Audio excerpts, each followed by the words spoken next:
Chris? Kelly O'Donnell, thank you so much at the White House for us. And we want to talk more about all of this, including the inner workings of the FBI, how Vladimir Putin may be reacting to all of this. I'm joined by two people with special insight. Jack Barsky is a former KGB agent.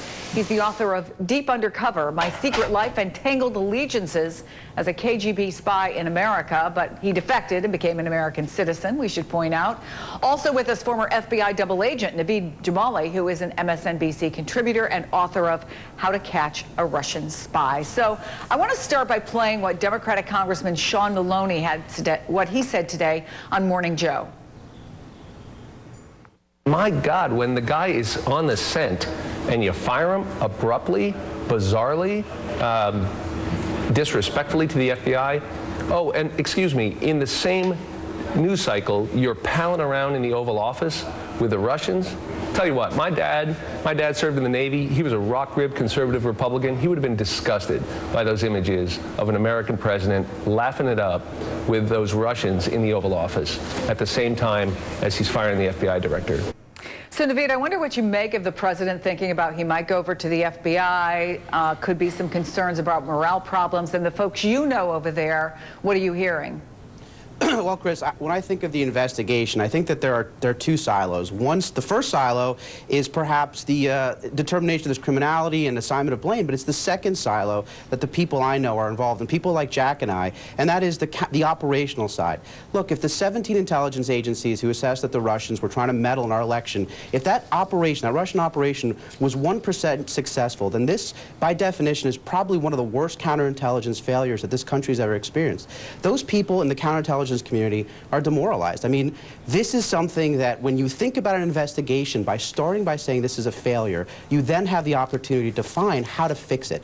And we've heard 2018, 2020 that the Russians will come back, but frankly, they never left. They're still here. And until we fix that exploit that they've used in the 2016 election, that those 17 intelligence agencies assessed was something they were trying to do, that exploit remains open, and it is shocking. So morale is low, and the president wants to go to the FBI. That's wonderful, but what the counterintelligence folks need is leadership, they need funding, and they need an acknowledgement that this is important work. And Jack, I wonder if you feel the same way, or what you're hearing is the same about morale at the FBI right now, and to pick up on what Pete Williams had to say, which was something that he saw as a major outcome so far in this young hearing, which was when McCabe was asked what effect it would have on the Russia investigation, he said you can't stop them from doing the right thing. Let me get your take on that. Well, I agree with Naveed here with regard to that, that we need to allow our intelligence agencies to do their work. I absolutely, from day one when this all broke, I didn't like the fact that the FBI and particularly James Comey became a target of a political football, so to speak, back and forth, back and forth. You know, this is like sort of reminiscent, and I got to be really careful here so I don't get misquoted. But Stalin in the old days had a really well-functioning intelligence agency, and he didn't trust them. Now, here's the point. We're at a point now where particularly our president, made statements that he doesn't trust our intelligence agencies. Now, then why have them? But at the same time, what I don't like is that we're trying to play out these issues right now in public, and sort of interfering in some sense with the FBI doing their work. And of course everybody's watching because this is a Russia investigation, what Vladimir Putin is doing. So he's playing in this, I guess, sort of VIP hockey tournament, and cameras caught up with him yesterday in Sochi. Let me just play that for you. How will the firing of James Comey affect U.S.-Russia relations?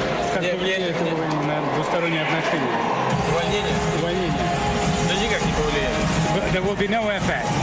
Ваш вопрос выглядит, вы не сердитесь, пожалуйста, он выглядит смешным для меня. Your question looks very funny for me.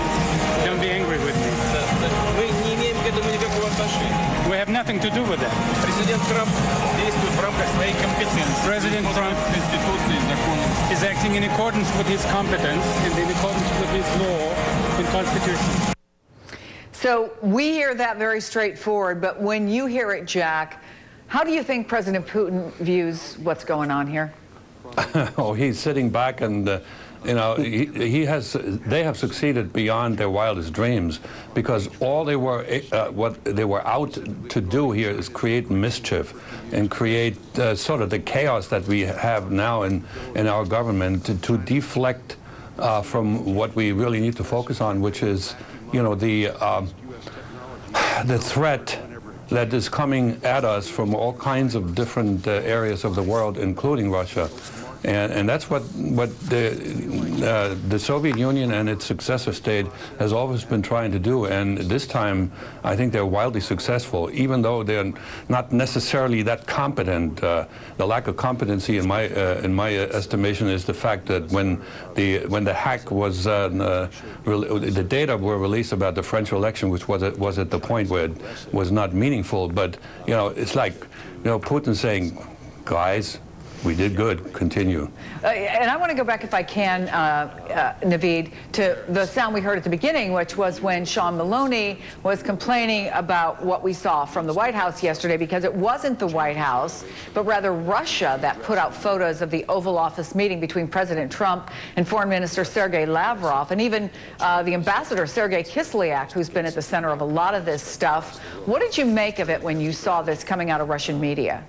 It was a victory lap. I mean, I agree with my good friend Jack. I mean, this is, you know, Putin, at the end of the day, whether you think there's collusion, whatever you think, these sort of minutia connections between Russia and the Trump campaign or anyone else, the goal of Russia is to destabilize and delegitimize the United States. And the optics of Lavrov and Kislyak smiling and gripping and grinning with our president, it is exactly that. It is a victory lap, and it just reinforces this idea that Jack pushed on, that, look, the Russians were absolutely successful. They have suffered no repercussion, and they did so, frankly, with, you know, without firing a bullet. I mean, they've completely questioned, whether you are a Trump supporter or not, the legitimacy of the President of the United States. Naveed Jamali, Jack Barsky, thank you guys. Appreciate it. Thank you.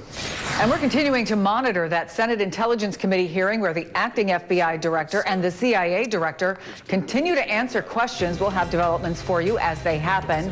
James Comey's firing now another point of anger at town halls. Up next, I'll talk live with one Republican congressman who's holding a town hall this weekend.